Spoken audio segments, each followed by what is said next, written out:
काम करते हैं तो बहुत नेगेटिविटी आती है। उस पर कैसे काम किया, किस तरह के लोग मिले, कैसे कैसे लोग मिलेंगे, आपके गांव में जाओगे तो क्या करना है, उन सब के ऊपर चर्चा करने के लिए हमने निडर इंडिया चैनल पे एक प्लेलिस्ट बनाई है बकायदा। और निडर जेएसएम जो कि निडर इंडिया चैनल का अल्टरनेट चैनल है, निडर जेएसएम, वो भी कभी बाई चांस ये चैनल उड़ने लगे और दूसरे चीजें इसके ऊपर होने लगे तो आप लोग उस चैनल को भी सब्सक्राइब साथ में कर लीजिए, निडर जेएसएम। यानी उसमें आप निडर जेएसएम सर्च करेंगे, एट द रेट लगा के, यानी खाली इतना ही आप अगर कर देंगे, ये मैं आपको लिख देता हूं इसके ऊपर, एट द रेट निडर जेएसएम, सिर्फ इतना लिखेंगे तो निडर जेएसएम का चैनल आ जाएगा। ब्रैकेट में देवेंद्र बल्हारा लिखा हुआ है, तो जिसका मतलब है कि वो चैनल जो है YouTube पर अपना है और आप उसको सब्सक्राइब जरूर कर लीजिएगा। जितने भी लोगों तक ये बात पहुंचे जरूर कीजिएगा। तो हमने अब अपने गांव फफड़ाना को लिया। फफड़ाना को सैंपल के तौर पर लेने के पीछे बहुत बड़ा कारण था, क्योंकि फफड़ाना में मेरे अपने ही परिवार में पारिवारिक जो झगड़े होते हैं वो रहते हैं, तो उन झगड़ों के चलते नेगेटिविटी बहुत ज्यादा होने के चांसेस थे। और मैं क्योंकि 30-35 साल से गांव में गया नहीं हूं, 10वीं के बाद हम गांव में गए नहीं थे, तो शहर गांव छोड़ा था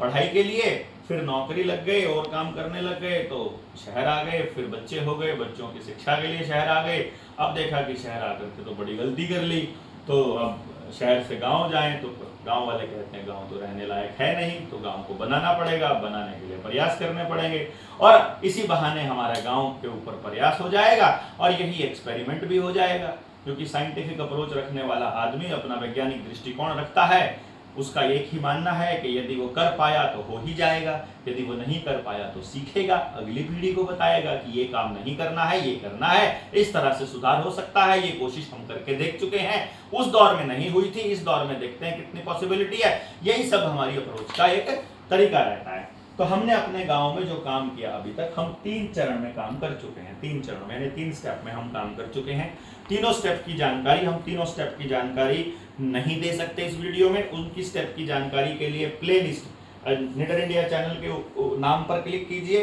नाम पर क्लिक करोगे प्लेलिस्ट आ जाएगी। प्लेलिस्ट में एक प्लेलिस्ट का नाम है निडर जेएसएम शिक्षा क्रांति, उस प्लेलिस्ट पर जाओगे तो आपको उसके बारे में सारी जानकारी मिल जाएगी। 3 चरण जब हमने किए तो वो तारीख हम आपको बता देते हैं, वीडियोस पढ़ी हैं, सब कुछ क्या किया, जैसे टीम जाती थी गांव में, जाने से पहले क्या करना है, क्या करके आना है, वो सब बताया हमने। बाद में उसका क्या रिजल्ट रहा वो भी बताया हमने गांव को। तो वो सारी वीडियो 16 वीडियोस है, P-16 यानी P1 से लेकर के P16 तक, ऐसा करके P मतलब P स्टैंड्स फॉर फफड़ाना, ये हमने बताया हुआ है, P stands for Phaphrana. P1 से लेके P16 तक की जो वीडियोस हैं उस शिक्षा क्रांति वाली जो प्लेलिस्ट है वो सारी की सारी फफड़ाना को लेकर के हैं। तो यहाँ हम लोग जब इसको हमने किया तो 6 से 11 मई तक हमने 6 दिन काम किया सब लोगों ने। 6 तारीख को आए और 11 तारीख को कार्यक्रम हुआ, बीच में हम गांव में रहे, तो हमने 6 दिन पूरे लिए हैं। 15 जेएसएमियंस थे, जेएसएम के साथी, और भी 21 से 25 तक थे, इसमें मैं नहीं था, मैं आपको पहले बता रहा हूं। इन तीनों चरण में गांव में काम करने में मैंने कोई भूमिका नहीं निभाई, हमने केवल इसका नेतृत्व किया और लोगों को बताया। अब जब गांव में, आपके गांव में काम होगा और मैं जब आऊंगा तो आप लीड करेंगे, आप काम नहीं करेंगे, काम हम करेंगे, ये इस तरह की मुहिम है हमारी। तो 21 से 25 मई तक जिन्होंने काम किया, जो लोग यहाँ इस यात्रा में आए थे वो अगर अपने गांव के लिए मुझे बुलाना चाहते हैं तो प्रायोरिटी में, और अगर पूरे देश से कोई और हमें बुलाना चाहता है तो जो ये साथी हैं 15, 22 और 37, ये 74 लोगों के गांव में मैं जाऊंगा, बाकी लोगों को छोड़ करके। यानी पूरी दुनिया में अगर 4 लोग मुझे बुला रहे हैं, जिनमें से 3 लोग हैं कहते हैं कि 1 लाख लोग इकट्ठे कर देंगे, और एक व्यक्ति कहता है हमारे 15 लोग हैं और वो एक है, वो इनमें शामिल है, तो इसके साथ जाएंगे हम, उनके साथ नहीं जाएंगे, क्योंकि ये समझे हुए लोग हैं, जिन्होंने प्रैक्टिकल किया है, जिनको मालूम है कि करना क्या है, एटलीस्ट मेरे हिसाब से तो। और अब ये लोग 6 से 11 तक 15 लोग थे, 21 से 25 5 दिन 22 लोग थे, 4 से 8 जून 5 दिन में 37 लोग थे, तो टोटल 74 लोग, 16 दिन काम किया, 6 घंटे हर रोज। कैलकुलेट यदि हम इसको करते हैं तो 7104 घंटे कुल बनते हैं। यदि रोजाना के हिसाब से हम देखें तो 16 इंटू 74 को कैलकुलेट करते हैं तो कुल जो दिन काम किया वो 1184 दिन। इसका मतलब क्या है कि 74 लोगों ने 16 दिन में जो काम किया, यदि ये काम मैं करता अकेला अपने गांव के लिए तो मुझे 1184 दिन लगते, और एक साल में यदि 220 दिन में काम करता, जो कि सरकारी महकमे में काम करने के मिनिमम दिन है कि इतने दिन सरकारी दफ्तर खुलते हैं, प्राइवेट या सरकारी, क्योंकि सैटरडे संडे छुट्टी होती है, सरकारी छुट्टियां होती हैं और छुट्टियां होती हैं, इलेक्शन ड्यूटीज होती हैं, दूसरी ड्यूटीज होती हैं, तो पर्टिकुलर जो काम आपको दिया गया है वही काम यदि आप कर रहे हो, डेली 6 घंटे काम कर रहे हो, 6 से 8 घंटा, हमने 6 घंटा मिनिमम लिया है कि मिनिमम 6 घंटा यदि आप काम करते हो तो आपके पास, ये तो गांव में जाकर काम करना, जो घर में आकर के उसका रिटर्न वर्क करना वो अलग आता है, वो टाइम अलग है, वो तो मैंने सिर्फ 6 घंटा तो लोगों से बात करने का समय लिया है। यदि उसको मैं करता 220 दिन के कार्य दिवस होते तो कुल जो साल लगते मुझे 5.38 साल लगते। जो गणित जानने वाले लोग हैं वो अपने आप समझ जाएंगे कि इनको यदि मैं कैलकुलेट करता हूं कुल मिलाकर के तो कुल समय, यदि ये काम मैं अकेला करता अपने गांव में जाकर गांव को समझाने का, तो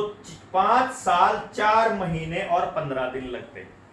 इस 5 साल 4 महीने 15 दिन में जो उपलब्धि है वो क्या है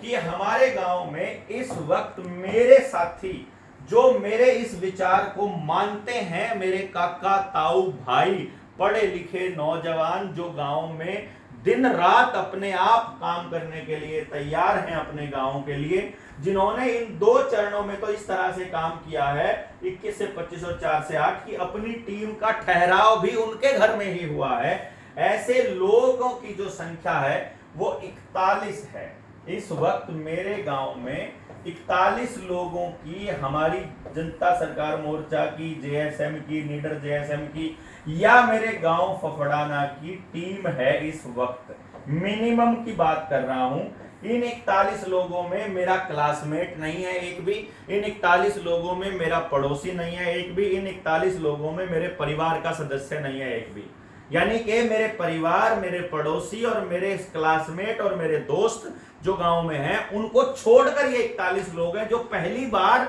मोर्चे के विचारधारा को सुना और जुड़े। उसके बाद अगले चरण की जानकारी मैं अपनी अगली वीडियोस में दूंगा कि हमने क्या किया है। ये चौथा चरण अभी जारी है। अभी जो 41 लोग हैं, अब ये लोग अपने मोहल्ले में अपने आसपास के परिवारों की मीटिंग्स बुला रहे हैं, और जो काम हमने गांव में 3 मीटिंग्स करके लोगों को बताया है संगठित होकर के, वो अब मोहल्ला वाइज बता रहे हैं। उसमें हमें कितने दिन लगे, कितने लोगों से बात हुई, कितने लोगों ने हाँ कही, कितने प्रतिशत साथ हैं, कितने खिलाफ हैं, वो हम अभी देख रहे हैं। उनमें से कौन लोग हमारे किस मिशन में आएंगे, कौन शिक्षा को ज्वाइन करेगा, कौन स्वास्थ्य को ज्वाइन करेगा, कौन न्याय, राजनीति, खेती, धर्म, जल, जंगल, जमीन, जानवर, जन, वो किस पर काम करेगा वो बताएगा। और गांव के प्रत्येक घर के प्रत्येक व्यक्ति की भागीदारी सुनिश्चित करने के लिए हम अपने गांव पर काम कर रहे हैं, जिस पे कितना टाइम लगेगा मैं आपको बताऊंगा। तो यदि आपको यह लगता है बिना सोच को बदले, बिना बात को समझाए आप व्यवस्था परिवर्तन कर सकते हैं, आपका वहम है। सोच बदलने के लिए आपको काम करना पड़ेगा, आपकी नीयत होनी चाहिए, आपकी समझ होनी चाहिए। यदि वो आपके पास नहीं है तो आपको जनता सरकार मोर्चा की, निडर जेएसएम की ट्रेनिंग में शामिल होना पड़ेगा। इसमें हम आपको बोलना भी सिखाएंगे, इसमें हम आपको लोगों तक जाना भी सिखाएंगे, इसमें जो लोगों का संगठन सहयोग आएगा उसमें भी जोड़ेंगे, इसमें